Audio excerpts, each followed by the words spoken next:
lo que tenemos que lograr es establecer soluciones a nichos, nichos que estén desatendidos. Eh, no porque haya muchos marketplaces, tú no vas a hacer un marketplace. Nosotros nos metimos en un marketplace habiendo muchos marketplaces. Y típico que un inversionista te dice que hay muchos. ¿Dónde está tu ventaja o dónde te diferencia? Bueno, cuando estás atendiendo un nicho, por ejemplo, en el caso nuestro, a emprendedores muy incipientes, ese nicho está desatendido. ¿Cómo estáis, Roberto? Bien, bien, aquí estamos, François. La verdad es que viviendo una etapa muy, muy especial de mi vida. Yo salí de MapCity en julio, recién pasado. Llevo algunos meses ya como emprendedor independiente, disfrutando del éxito, pero también mirando de qué forma puedo aportar a la comunidad de emprendedores que hoy día necesitan más que nunca apoyo, necesitan más que nunca esperanza, consejo, porque muchos de ellos se han visto afectados, sobre todo aquellos que son microemprendedores y las pymes en particular, por toda esta pandemia que no sabemos todavía cuándo va a terminar. ¿Cuánto tiempo estuviste en Map City? La verdad es que MapCity fue mutando y tuvo varias etapas en el proceso, pero en lo que fue la empresa original que dio origen a MapCity, que se llamaba Ingeniería y Sistemas Gráficos, fue fundada el año 1994. Por lo tanto, fueron más de 20 años. Ya. ¿Y qué te motivó a salir de Map City?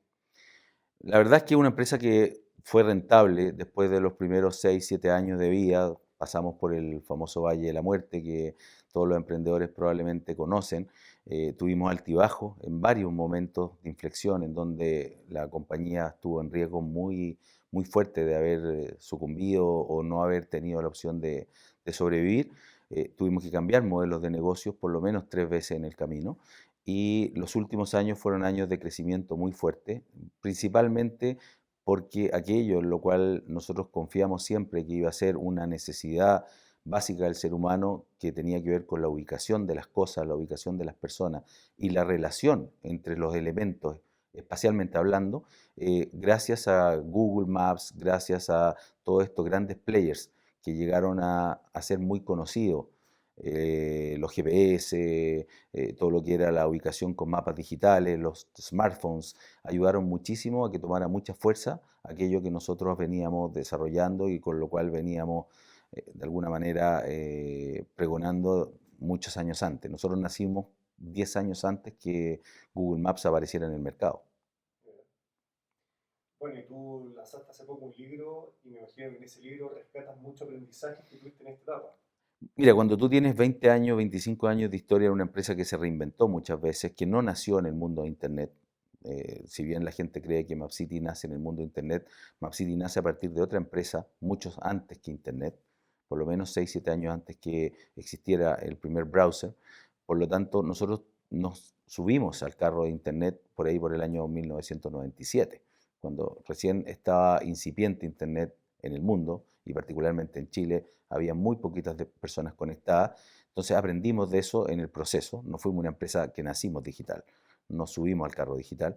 Eh, Esos procesos de reconversión y esos procesos de pensamiento muchas veces fuera de la caja para innovar, aunque el mercado no esté preparado y tratar de acelerar el proceso de aprendizaje del mercado hacia una nueva tecnología, eh, es lo que yo de alguna manera vuelco en el libro, porque es lo que le pasa a todo el mundo de una u otra forma, ¿no? Todos los emprendedores que sobre todo quieren ser innovadores se encuentran con un mercado inmaduro, se encuentran muchas veces con que no saben cómo abordar una propuesta de valor que es absolutamente nueva. Y yo pasé por esa historia y trato de generar a partir de una historia entretenida, porque el libro es una novela al final, muchas tips que son muy, muy importantes para emprendedores, sobre todo más jóvenes, que buscan ese consejo y que no lo encuentran fácilmente hoy día a través de contactos directos con otras personas, digamos.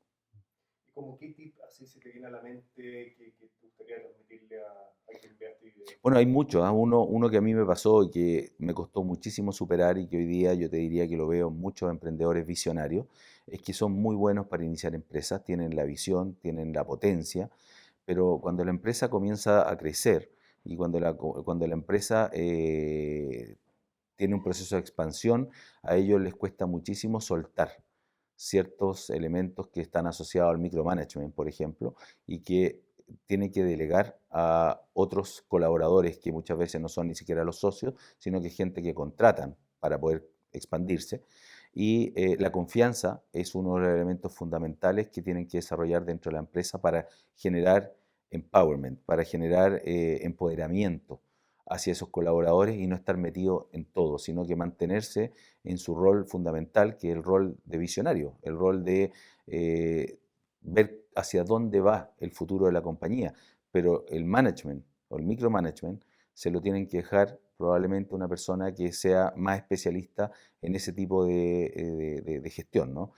Muchas veces el visionario y la persona que gestiona tienen competencias bastante diferentes. Y, y cuando nosotros tratamos como emprendedores de mantenerlo en nuestra mano, ambas cosas, una de las dos no las hacemos muy bien. ¿Y cuál dirías tú que es como el momento adecuado para empezar a delegar, a soltar la empresa y dedicarse más al área de la visión? Cuando tu propuesta de valor ya ha sido adquirida por el mercado, ya está validada por el mercado y estás creciendo en número de clientes, en facturación, a tasas de 2 dígitos, como ocurre normalmente cuando las compañías pasan este valle de la muerte y ya validan su modelo de negocio, lo que ocurre es que tú quieres rescalar lo más rápido posible, porque justamente en el mundo digital, del cual yo vengo, el timing es muy, muy importante en términos de que las oportunidades las tienes que aprovechar en muy corto tiempo. Y tienes que o ser global o ser latinoamericano o multilatino muy, muy rápidamente. O si no, te van a copiar y claramente tu propuesta de valor va a empezar a perder, se va a comoditizar en el mercado rápidamente. Tienes que tomar posición. Y ese proceso lo tienes que hacer muy rápido con la gente correcta. ¿Y qué significa? Que tienes que poner a las personas correctas y tienes que llenarte de colaboradores que se hagan cargo de este proceso de gestión de escalamiento. Por ejemplo, lo que significa desarrollar la compañía en distintos países. Eso implica tener gente que se dedique a expandir a nivel de fronteras, ¿no? Muchas veces la tecnología también requiere upgrades, porque tú desarrollaste una tecnología que estaba pensada para un tamaño y te das cuenta que a esas tasas de crecimiento va a requerir otro tipo de tecnología y va a tener que también escalar por esa línea, ¿no? Entonces también necesita alguien desde el punto de vista tecnológico que se haga cargo de eso. Ya no puedes ser tú el que esté mirando cada una de las áreas, haciendo micromanagement en cada una de las áreas, porque se pierde por un lado la visión y por otro lado la empresa se vuelve dependiente de ti. Entonces, lo importante ahí es saber delegar, establecer la confianza necesaria, construir esa confianza y encontrar aquellos colaboradores que estén a la altura del desafío. Interesante eso. Una vez conversé también con un empresario que también me decía que el gran consejo que le habían dado en su vida como emprendedor era que intentara hacer que la empresa funcionara sin él. Sí, bueno, hay un libro que está próximo a salir que habla justamente de eso y que habla de la jaula de oro, ¿no? Que es lo que ocurre cuando el emprendedor o el empresario queda atrapado en su empresa porque siente que no puede irse de vacaciones 20 días o 30 días porque la empresa queda en manos de gente que probablemente va a cometer errores que pudiesen ser fatales para la compañía. A mí me pasó ese sentimiento muchas veces. O sea, yo cuando dejé Map City tenía una cantidad de días acumulados de vacaciones impresionante y era porque yo sentía que la empresa tenía una alta dependencia de mí. Además, yo durante 16 años fui piloto de planeadores, aviones, etcétera, dejé volar hace muy poquito y recuerdo que socios míos me decían, Roberto, vuela menos porque si te cae en el planeador, la empresa muere. Bueno, eso es fatal para la compañía. Eso es fatal para cualquiera que quiera el día de mañana vender su compañía. Porque no hay ningún inversionista que esté dispuesto a comprar una compañía que sea dependiente del fundador. Entonces hay que entender de que el valor está justamente en hacerla independiente. Muchas veces uno quiere controlar todo, pero eso va en contra de la valorización de la empresa y eso va en contra del futuro exitoso de una compañía. Claro, entonces la gran pega finalmente sería encontrar a la gente adecuada para poder entregarle la confianza en ellos. Sí, encontrar a la gente adecuada y ser capaz de entregar esa confianza. Normalmente uno se cree Superman cuando ha construido algo que tiene valor en el mercado desde cero, con mucho empuje, con mucho esfuerzo, con mucha pasión, y se cree Superman. Y cree que poniéndose la capa de Superman no necesita colaboradores o necesita él estar dictando las normas que se tienen que seguir dentro de la compañía, cuando en realidad uno tiene que contratar a gente que sea mejor que uno en muchos de los temas que la compañía necesita para que te enseñen y no ser uno el que está dictando esas normas. Es justamente lo contrario. Uno contrata gente mejor que uno. ¿Cómo se encuentran estas personas? ¿Cómo lo haces tú para buscar a la persona ideal para estos cargos más ejecutivos? Bueno, ahí tuve otro aprendizaje muy grande, porque cuando tú estás con recursos muy limitados, normalmente lo que haces es buscar no a la mejor gente, que probablemente también es la más cara, porque estás pensando en los recursos, estás pensando en el flujo de caja, en que tienes que sobrevivir con la capacidad de capital que hay en ese momento.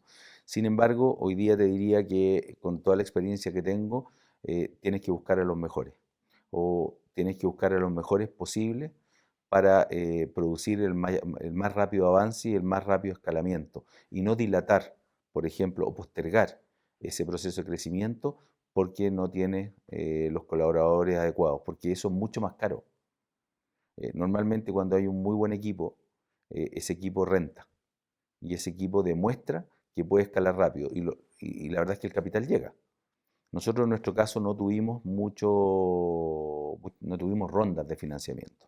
Pero hoy día las compañías que están escalando, que están creciendo a tasas muy rápidas, muy aceleradas, rápidamente encuentran fondos, rápidamente encuentran inversionistas en Chile o fuera que están dispuestos a pagar muchas veces el múltiplo de MRR, por ejemplo, que es el múltiplo que se utiliza en las plataformas, que es tu revenue recurrente mensual, ¿no es cierto? Cuánto tú estás creciendo en tu ingreso recurrente mensual. Y hay empresas, grupos de inversionistas que hoy día manejan factores de 12, 15, 17 veces tu recurrente anual, digamos. Si tú vendes $1 millón, tu empresa ya está valorizada en 17 millones de dólares. Entonces, perfectamente puedes recibir 1 o 2 millones de dólares, ¿no es cierto?, por el 10% de la compañía y con eso aseguras tu próximo proceso de inversión y tu escalamiento, etcétera. Nosotros no vivimos de ese modelo. Nosotros nuestro financiamiento fue financiamiento orgánico, con el propio ingreso que teníamos. Entonces, nuestro proceso de crecimiento fue más lento. Y por eso también los años de los cuales te estoy hablando. O sea, hablar de una compañía de 20 años hoy día en el mundo digital es mucho tiempo. Las compañías en general pueden tener éxito a los 6, 7, 8 o 10 años.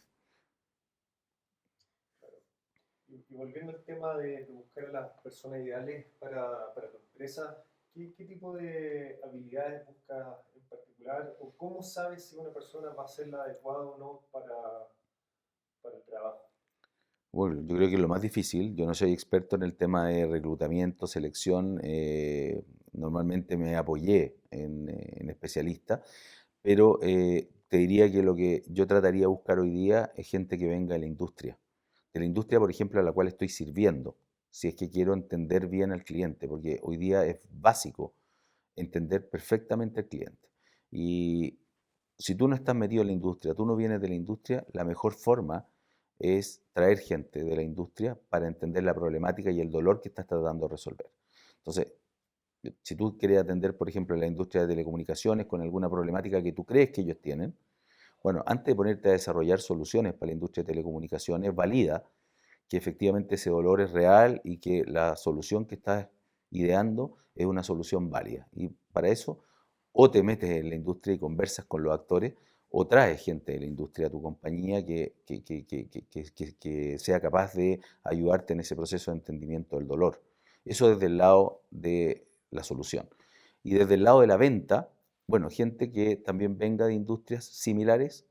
Por ejemplo, si tú estás vendiendo plataformas, que sepa vender plataformas. Todas las plataformas se venden de una determinada manera muy distinta a cómo se vende un producto cualquiera que no tiene el modelo SaaS, por ejemplo, tecnológico de recurrencia, de suscripción, etcétera. Entonces, traer gente que sepa vender ese tipo de cosas ayuda muchísimo a acelerar los procesos. Yo diría que por ahí va. Y siempre tratando de buscar gente que sea complementaria a lo que tú sabes.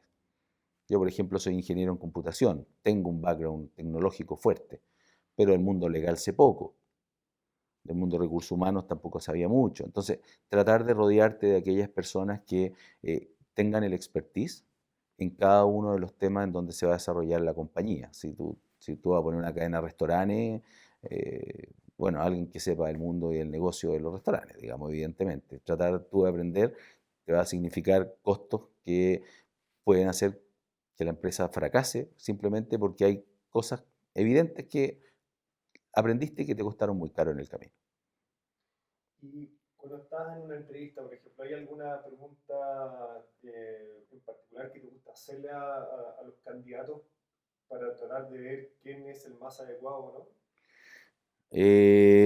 Mira, ayer justamente estaba leyendo tipos de preguntas que te hacen descubrir la forma que tienen las personas de pensar y si piensan o no piensan en un pensamiento crítico, un pensamiento paralelo, fuera de la caja, como se le llama.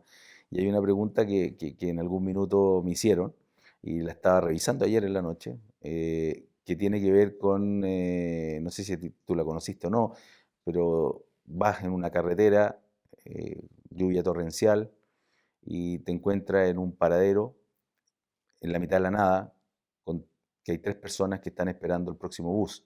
Están mojándose en el paradero. Y las tres personas son un amigo de la infancia que te ayudó y te salvó en una situación compleja, una señora muy de edad que está sufriendo por el frío y la lluvia y que podría morirse en el paradero, necesita asistencia, y una chica muy buena moza que podría ser la persona con la cual tú siempre soñaste compartir el resto de tu vida. Entonces te preguntan a quién llevarías, porque tienes solamente un asiento, vas en tu auto convertible y tienes el asiento desocupado para una sola persona. ¿A quién llevaría? ¿A ese amigo que te salvó? ¿A esa señora que necesita asistencia, señora mayor? ¿O a esa muchacha que soñaste siempre que pudiese ser tu esposa con la cual iba a vivir el resto de tu vida? Entonces, la verdad yo no sé qué responderías tú. Bueno, en este caso en particular también hay que meter el contexto de la pandemia, ahí se hace mucho más complicada la Sí, respuesta. esto es sin pandemia, esto es sin pandemia. Entonces, bueno, es una pregunta clásica, hay muchas de esas en todo caso. Y alguien que responde fuera de la caja, pudiese responder de que se baja el auto, se lo entrega a ese amigo al cual confía, que lo salvó, le dice que suba a la señora de edad y que la lleve al hospital más cercano, y él se queda, que es joven, con la chica esperando el próximo bus porque va a poder aguantar y todos ganan, ¿no? Muy buena respuesta. Es una respuesta, la verdad, no intuitiva, pero quien en su momento la dio, de dónde sale esta historia, digamos, es una persona que evidentemente tiene la capacidad de pensar, tiene un pensamiento crítico y fuera de la caja y te ayuda a entender de que no es el pensamiento tradicional, lineal, que tú andas buscando probablemente cuando quieres trabajar en temas más disruptivos. Claro, Eh, interesante que con esa pregunta puedes identificar varios aspectos interesantes de la personalidad del candidato, o sea, sí. no solo su motivación, también como su creatividad, lo que tú decías también, cómo piensa las cosas, cómo toma decisiones, Inteligencia emocional detrás inteligencia de eso. emocional. Exacto. Yo no tengo un set de preguntas de ese tipo, pero evidentemente uno intenta hacer preguntas que no sean tan obvias, y que se relacionen un poco más con sus intereses fuera del mundo laboral. Porque lo que está en el mundo laboral, tú pides referencia, está en el currículum, de alguna forma sabes de dónde viene, qué trabajo tuvo, y puedes validar ciertas competencias. Pero la verdad es que hoy día prima muchísimo la capacidad de adaptación, por ejemplo, a la cultura de la compañía. Prima mucho lo que es la capacidad de manejar equipos y adaptarse a los equipos ya existentes. Entonces, ese tipo de cosas que son eh, menos duras son difíciles de descubrir a priori. Por ejemplo, la tolerancia a la frustración, que es lo que motiva a las personas. Yo justamente tengo un podcast que se llama como mi libro, Piensa al revés, y el último episodio del podcast, creo que el 15, que lo grabé hace poquito tiempo, habla de los distintos enchufes que las personas tenemos que tener para conectarnos con otros. ¿Qué significa esto? Y esto también es algo que me ha costado aprender y lo coloco como parte de las enseñanzas que trato de transmitir, porque son problemas que yo sufrí y son reales. Yo siempre intenté hablarle a todos mis colaboradores con el mismo enchufe. ¿Qué significa eso? Intentando motivarlos de la misma manera. Si a mí me motivaba, por ejemplo, el logro económico, por decirte algo, de la compañía, yo les hablaba a ellos diciendo, mira, aquí vamos a ganar mucha plata. O si a mí me motivaba en su momento conquistar un nuevo país cuando estábamos saliendo a Colombia, oh, vamos a llegar y vamos a abrir Colombia, yo los motivaba de esa manera. Bueno, hay gente que pueden ser colaboradores muy buenos tuyos, que les da lo mismo si ganan mucho más o no, porque no los motiva el dinero, por ejemplo.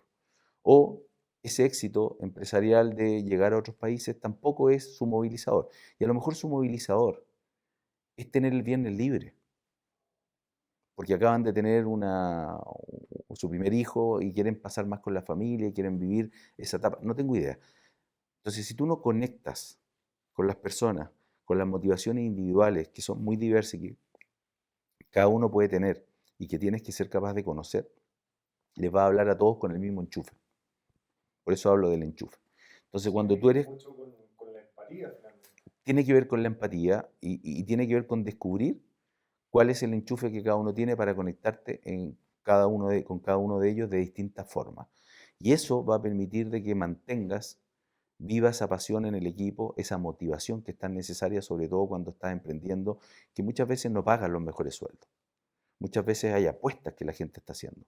Y la apuesta que está haciendo la gente no es solamente económica, también tiene que ver con calidad de vida, también tiene que ver con trato, también tiene que ver con oportunidades de otro tipo. Ser parte Y de un sueño también. ser parte de un sueño. Pero ese sueño no es simplemente económico. O si no, nadie se iría de una compañía que está creciendo y no voy a nombrar aquí, pero hay compañías exitosas en Chile, de los cuales tú has visto que de repente hay socios que han dejado la compañía porque han tenido diferencias con respecto a otras cosas, no con respecto a la oportunidad detrás, sino que a cómo se lleva la compañía en otros términos. Por ejemplo, en lo que es responsabilidad social, en el propósito de la compañía hacia la sociedad, etcétera. Y ahora, bueno, es muy interesante lo que estamos conversando, estamos tocando el tema de cómo soltar la empresa, el tema de cómo motivar a la gente, cómo encontrar a la gente adecuada. Y volviendo un poco a los zapatos del emprendedor que está partiendo con su emprendimiento, está empezando a vender, está empezando a dar resultados. ¿Qué consejo le darías tú como para que realmente pueda llevar su emprendimiento a ser una empresa más grande después de un par de años? Mira, hoy día yo estoy en un proceso, después de que dejé Map City, estoy asesorando a dos, tres emprendedores que están con etapas de tamaño medio, que ya están en varios países, pero están justamente en el momento en que tienen que dar el salto eh, y tienen que escalar, digamos. El momento muy crucial, porque el momento en donde si no lo hacen rápido y no lo hacen bien, pueden perder la oportunidad de ser la compañía que soñaron.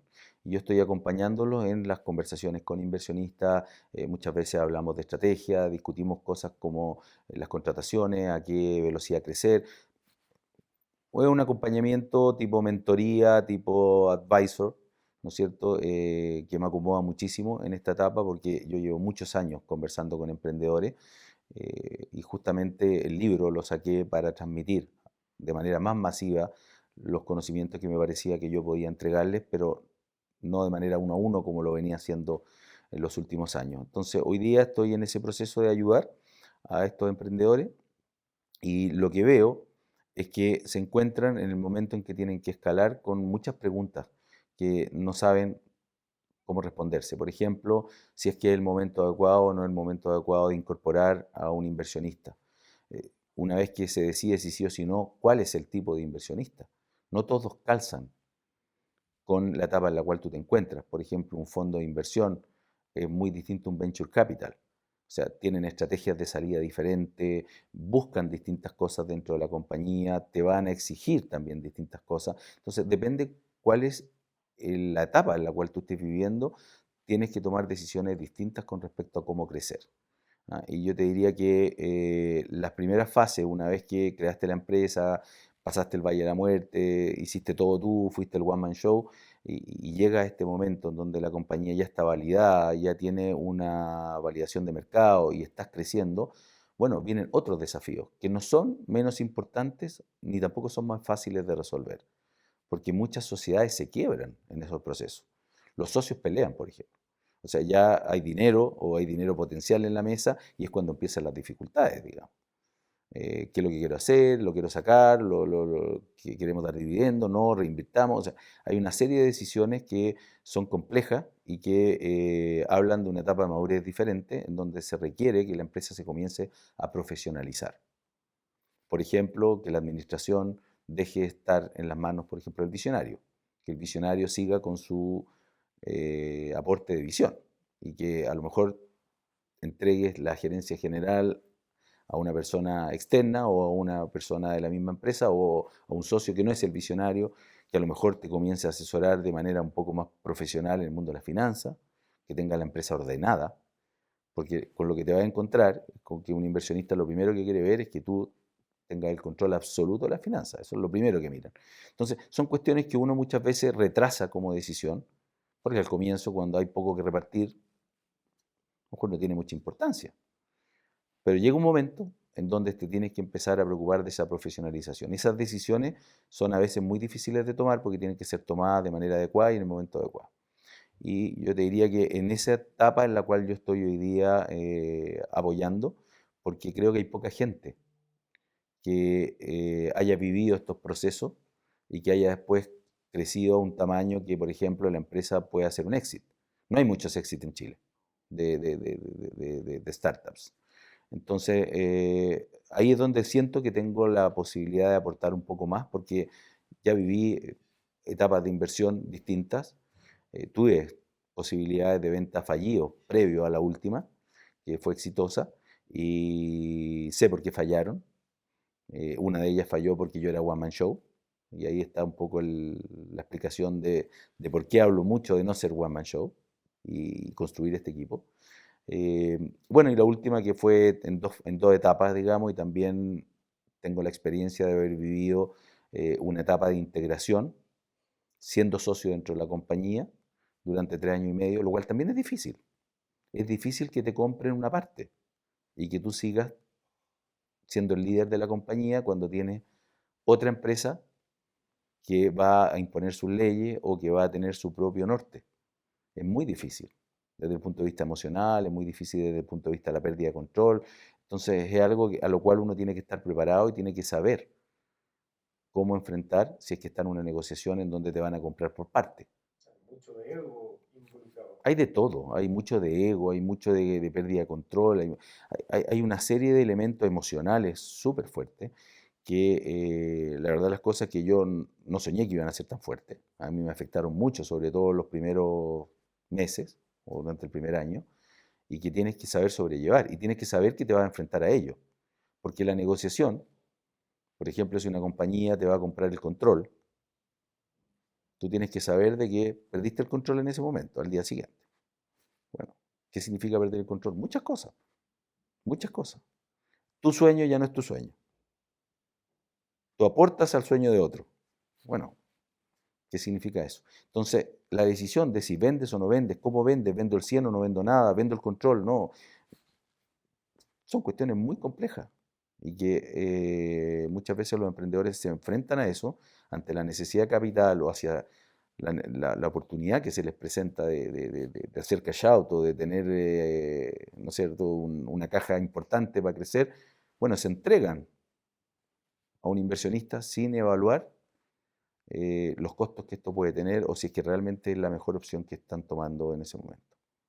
¿Hay algo que te hubiese gustado hacer de manera diferente en un principio? Quizá, bueno, hemos hablado harto de soltar la empresa o de contratar a los más adecuados que pueden ser también los más caros. ¿Hay algún tipo de cosa relacionada con eso que habrías hecho diferente en un principio, que tú crees que te hubiese permitido crecer mucho más? Absolutamente. O sea, yo creo que podría haber crecido mucho más rápido si es que hubiese tomado eh, los consejos que he dado en esta conversación que tengo contigo, por ejemplo, de haber contratado mejor, de haber contratado a las personas adecuadas, no haber estado cuidando excesivamente la caja, o sea, administrando pobreza en el fondo, sino que haber confiado mucho más en que esas personas eh, más adecuadas para el propósito de la compañía en ese momento hubiesen aportado el valor que nos hubiese dado, eh, obviamente, un crecimiento y una caja mayor. Nos podríamos haber expandido más rápidamente. Nosotros nos tiramos a una piscina con poca agua siempre. O sea, cuando abrimos Perú, que fue el primer país que abrimos fue Argentina, pero eso falló por el corralito en su momento, el año 2001, que viene la crisis en Argentina. La verdad es que todos salieron de Argentina, tuvimos que salir al cumplir un año en Argentina. Eso fue factor externo absolutamente inevitable. Pero después abrimos Perú. ¿Pero cómo abrimos Perú? Uno de mis colaboradores que se fue a vivir a Perú, lo acompañé yo, le arrendé un departamentito, todo en chiquitito, ¿no? No fue una cuestión, mira, invirtamos en Perú. Fue como, hagamos la prueba, concepto, pequeñita, qué sé yo. Entonces, todo eso hace que las velocidades te alarguen los procesos, porque son velocidades más lentas, ¿no? Cuando estás arriesgando poco. Bueno, yo creo que cuando tú estás en negocios, sobre todo digitales, tienes que hacer apuesta all-in. Ese es un punto súper relevante. O sea, estás en negocios digitales, la apuesta tiene que ser all-in. O sea, vamos con todo, tomemos el riesgo, porque creemos en el tema. Yo siempre creí en el tema, pero tenía inversionistas que obviamente yo no podía recurrir con ellos y pedirles, denme $1 millón para hacer esta apuesta, digamos. Entonces, tenía que crecer de manera orgánica. Y nunca enfrenté un proceso, por ejemplo, de levantamiento de capital, porque veníamos con inversionistas que eran de la vieja escuela. Para ellos esto de crecer sin rentabilidad no era lógico. Esto de aquellas empresas que reciben inversiones de $10 millones, $2 millones y no ganan ni uno, no venden poco, pero crecen, crecen, crecen y siguen perdiendo, ¿no es cierto? Hoy día vemos Notco, Corner Shop, Uber, todas pierden dinero a manos llenas y sin embargo valen eh, cientos de millones de dólares o miles de millones de dólares. Bueno, eso para los inversionistas que yo tenía en MapCity no era lógico.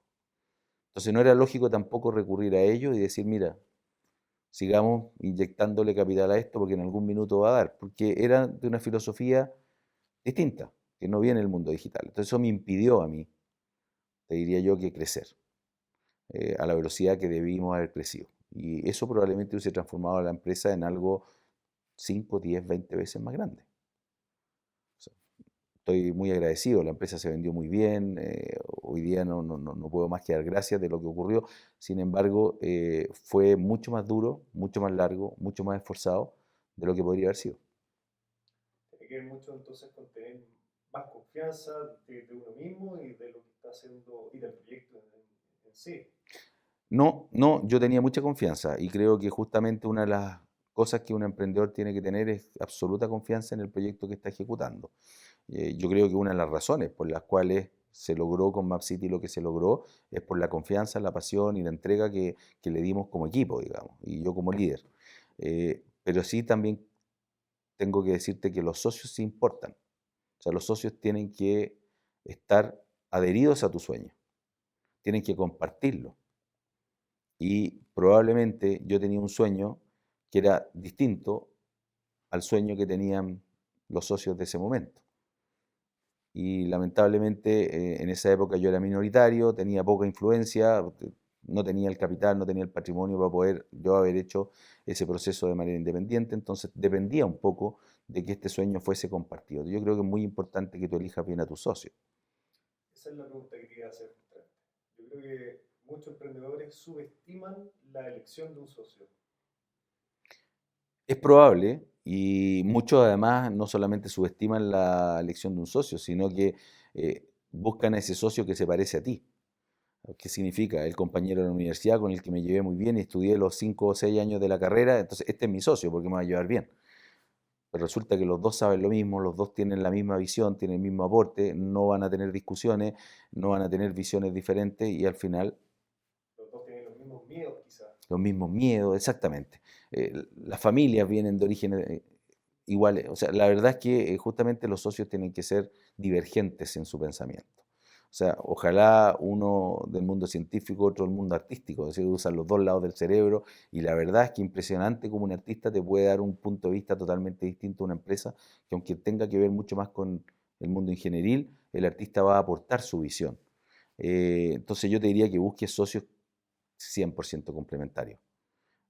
Ojalá personas que más que discutan ideas, obviamente, que dos personas que estén siempre de acuerdo en todos los planteamientos. Y sí, lo otro es que sea un socio 100% de confianza. Y ahí es donde se pone más difícil, ¿no es cierto? En general uno tiende a juntarse con la gente afín a uno, afín en pensamiento. Entonces, encontrar ese pensamiento complementario o diferente y además encontrar esa persona de confianza se puede hacer un poco complicado. Pero intentar de que eso ocurra, yo creo que es una forma lógica de asegurar, entre comillas, un éxito más probable. Y con respecto a la elección de socios, porque hay varias maneras de hacerlo. La que es más común, la que se ve más en la práctica, es que cuando dos personas, por ejemplo, se juntan en torno a un proyecto que está recién comenzando, se asume de manera natural que cada uno tiene 50%. Pero también hay una visión de que eso es una decisión que se va a tomar posteriormente a medida que se van a ir delimitando los roles y una serie de otras cosas. No sé qué piensas tú al respecto de eso. Mira, es bien salomónico lo del 50% cuando son dos socios, digamos. Es fácil resolverlo porque los dos normalmente están de acuerdo de manera muy rápida, pero hay distintos tipos de aporte en una compañía. O sea, hay uno que a lo mejor el que es ejecutor. Muchas veces la idea tiene poco valor, la gente cree que tiene mucho valor, pero la idea tiene poco valor si es que no es ejecutada en tiempo y forma. Y a la velocidad que se necesita, digamos, es una de las cosas que hoy día tiene mayor relevancia. Entonces, te diría que los porcentajes no necesariamente tienen que estar dados por equidad, sino que hay uno que va a aportar a lo mejor capital, el otro va a aportar trabajo, uno es ejecutor, el otro tuvo solamente la idea, y ponerse de acuerdo puede ser un poco más difícil, pero ponerse de acuerdo después también es más complicado. Porque hoy día, si yo estoy dispuesto a ceder el 20% de nada, es más fácil que ceder el 20% de una compañía que, por ejemplo, ya recibió su primera inversión y ya está valorizada en $1.000.000. Siento que estoy entregando $200.000, se me hace mucho más difícil la decisión. Entonces, creo que es bueno establecer tempranamente la valorización de los aportes, lo cual no es tan fácil cuando tú quieres que las dos personas trabajen, por ejemplo, en la compañía a tiempo completo y uno aporta ciertas cosas, el otro aporta otras cosas que son complementarias y tiende a encontrarte con el problema si valen más los perros negros o los gatos café. Muy complicado, porque no son comparables. Entonces, es salomónico partir de esa forma, aunque muchas veces te encuentras después con el problema de que los aportes no son los mismos y entra en una discusión distinta. Y ahí es cuando se producen los conflictos que yo te decía más adelante, cuando la empresa crece y que de alguna manera uno dice que yo soy el que estoy trabajando y tú en realidad no le estás poniendo el mismo esfuerzo, entonces vale menos lo que tú haces y muchas veces lo que termina pasando es que un socio sale de la compañía, vende o termina siendo un director y no participa, eso es bien común. Y al final queda ese visionario, ese emprendedor, esa persona más apasionada, ese ejecutor a cargo de la compañía y los otros quedan rondando como directores o salen de la empresa. Son cosas naturales que ocurren. Lo bueno es que si uno lo norma en los estatutos, hace definiciones previas de qué es lo que podría ocurrir y se pone en estos escenarios, muchas veces es más fácil encontrar salida en el futuro que cuando ya está en pleno momento en donde la empresa tiene que abocarse a crecer y está resolviendo problemas entre los accionistas, digamos, muy complejo. Realmente esto es como un matrimonio.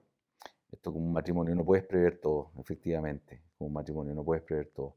Las circunstancias te van llevando de repente hay socios, por ejemplo, que se tienen que mover de país y que la única manera de crecer es que uno de los socios sea el que se mueve. Bueno, tenemos que saber si alguno está dispuesto o no está dispuesto. Depende de la situación en la que esté familiar, eh, cuáles son los intereses que tiene.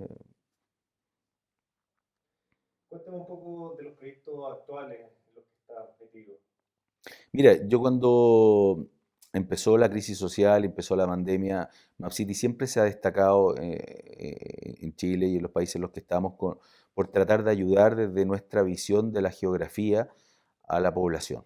Por ejemplo, la crisis social, habían barricadas, estaban las zonas cero de las distintas ciudades, disturbios, saqueos, cierres de supermercados, cierres de bancos, etcétera, ¿no?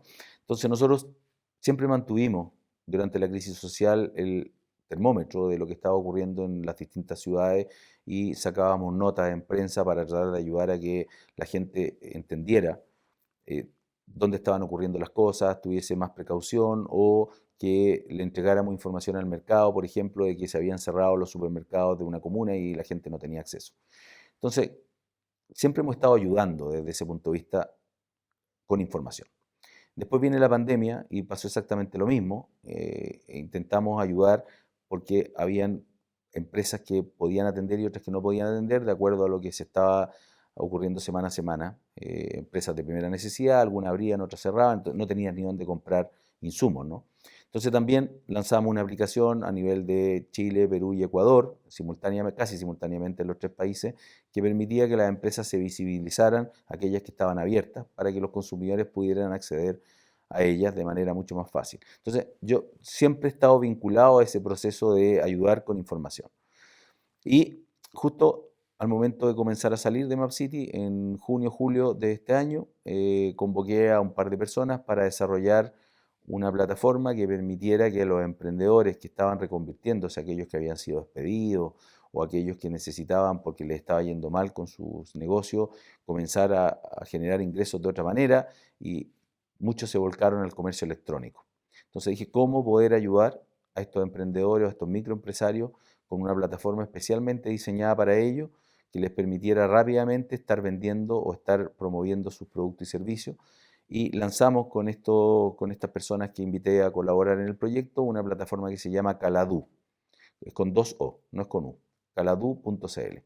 Le empezó a ir muy bien a esta plataforma Caladu.cl, que es un marketplace pensado para el mundo del microempresario, del emprendedor, y no tiene hoy día fines de lucro. La verdad es que fue lanzada con fines sociales principalmente, pero ha ido creciendo de manera orgánica y natural y nos hemos encontrado con otros emprendedores que también han lanzado otras plataformas con el mismo propósito, pero con tecnología distinta y hemos visto que hay complementariedad. Entonces, en las próximas semanas lo que vamos a comunicar es que estamos cerrando un acuerdo que ya está cerrado, pero lo estamos formalizando legalmente, en donde nos estamos uniendo con una de estas otras plataformas que hoy día tiene más de 7.000 pymes ya arriba, en una única plataforma, de tal manera de ser el vehículo más importante que haya en Chile para los emprendedores y las pymes de nuestro país, porque va a permitir conectar a todas estas pymes con una serie de servicios y una serie de beneficios que hoy día nadie está entregando. Hoy día hay muchos marketplaces. Las municipalidades tienen los propios, hay otros marketplaces privados que han nacido, pero ninguno ha tenido un peso específico relevante en el mercado como para que sea un vehículo importante o que sea gravitante en el mundo de los marketplaces. Nosotros creemos que con esta alianza que vamos a comunicar en las próximas semanas, vamos a ser gravitantes en ese mercado.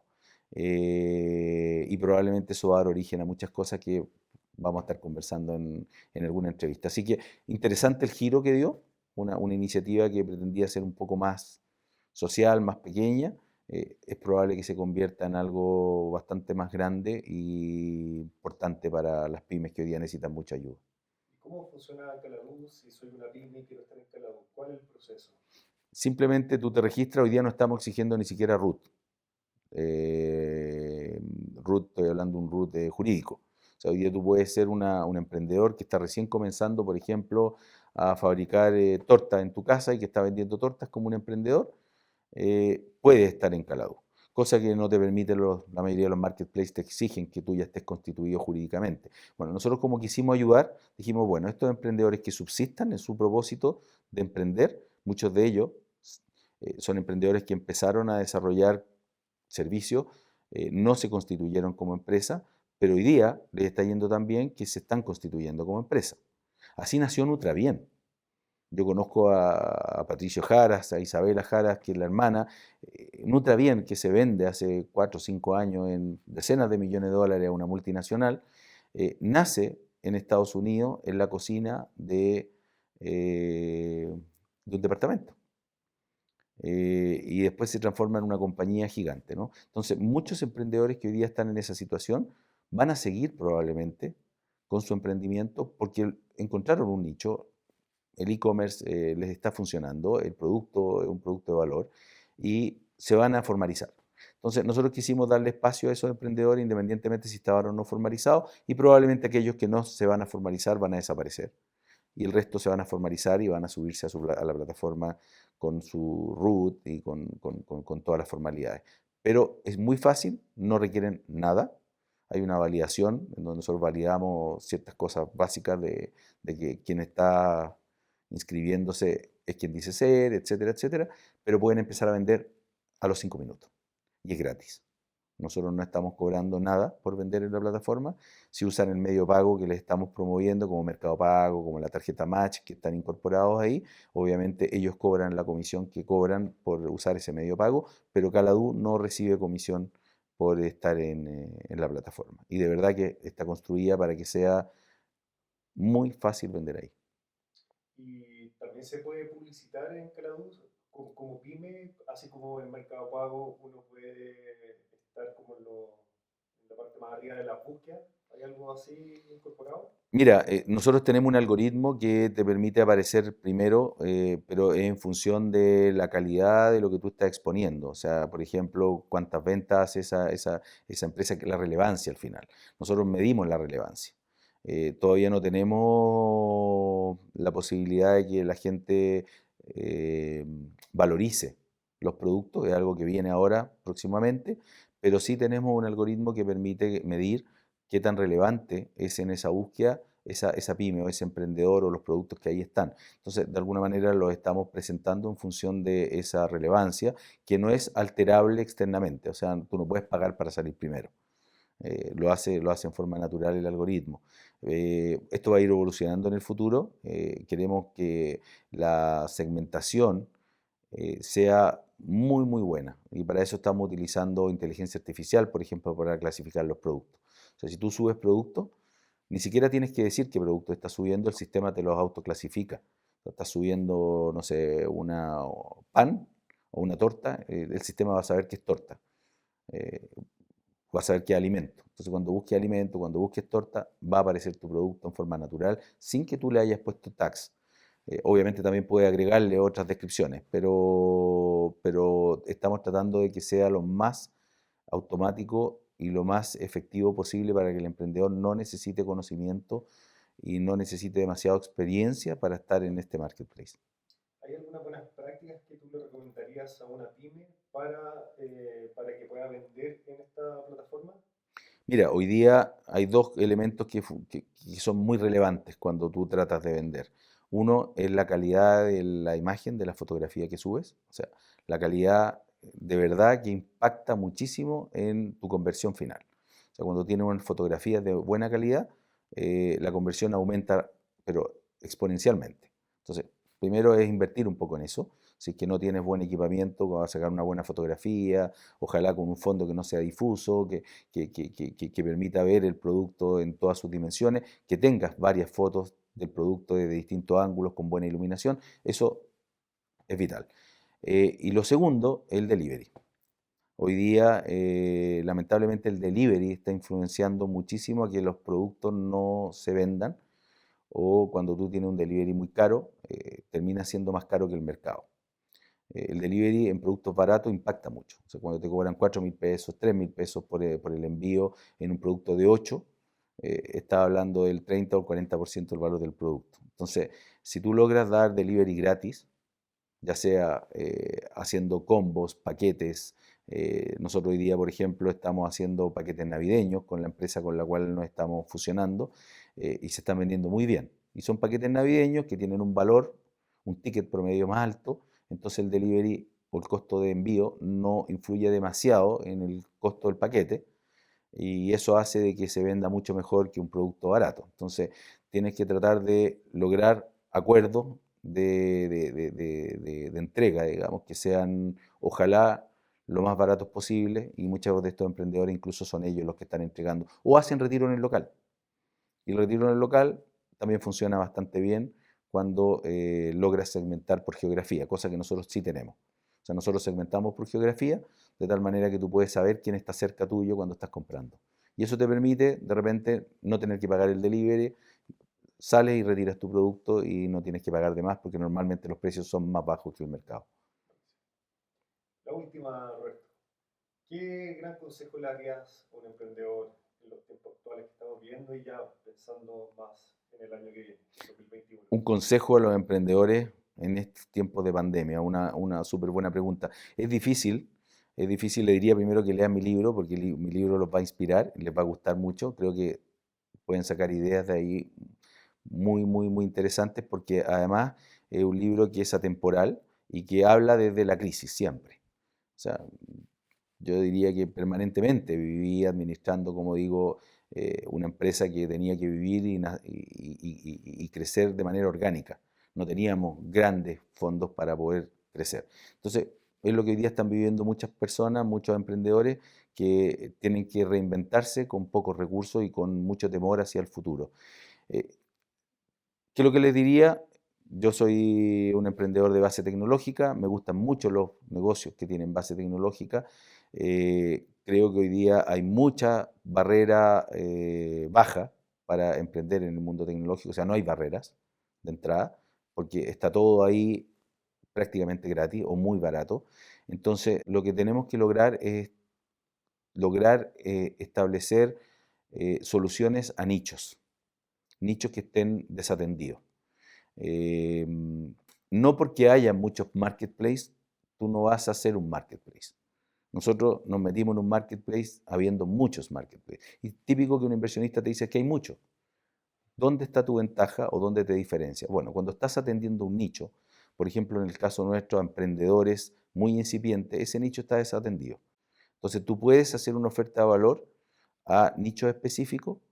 Hoy día el one size fit all, ¿no es cierto? Que nosotros teníamos que tener S, M y L, ¿no es cierto? Y si alguien era de piernas más cortas, de brazos más largos, de espaldas más anchas, no encontraba la camisa, no encontraba el pantalón o lo tenía que ajustar.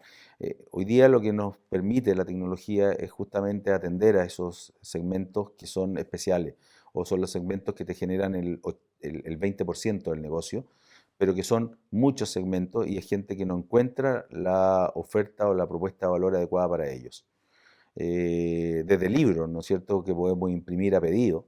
Hoy día podemos imprimir libros a pedido, uno a uno, a un costo marginal muy bajo, y podemos satisfacer esos nichos de una manera muy inteligente. Yo creo que hoy día tenemos que preocuparnos de encontrar esos nichos y tratar de entender quiénes son los que gustan de un determinado producto en particular y a lo mejor ir a ese grupo. Bueno, hay una empresa que está creciendo muy rápido y nació en tiempos de pandemia, que son unos emprendedores que desarrollaron con una dark kitchen, ¿no es cierto? Estas cocinas no atienden a público, solamente cocinan ahí, ¿no es cierto? Se llama Chicken Loves You, que simplemente por Instagram comenzaron a desarrollar un concepto que tiene 4 o 5 tipos de sándwich basados en pollo apanado. La verdad es que son bastante simples, pero también bastante originales y desarrollaron una estrategia de marketing muy, muy interesante en torno a estos sándwiches. Y la están rompiendo, o sea, ya están abriendo su segunda cocina, probablemente van a abrir muchas más y nacen en tiempo de pandemia. Ahí tienen un muy buen ejemplo. Amantes del pollo apanado, es un segmento especial, ¿no es cierto? Hay un nicho ahí, pero con recetas totalmente originales y avaladas y acompañadas con un packaging extraordinario, con un concepto y una propuesta de valor que viene con un mensaje claro hacia el cliente que sale de lo normal. Tú no estás comprando el sándwich, estás comprando una experiencia. Y la experiencia viene acompañada de este packaging, de lo que te envían cuando compras y de mensajes que te mandan, etcétera, ¿no? Creo que un caso a estudiar del mensaje que quiero entregarle a los emprendedores, en donde les digo, sí se puede, pero hay que pensar un poquito fuera de la caja, probablemente hay un pensamiento crítico y hay un entendimiento del segmento. Ellos de verdad entienden muy bien a ese cliente.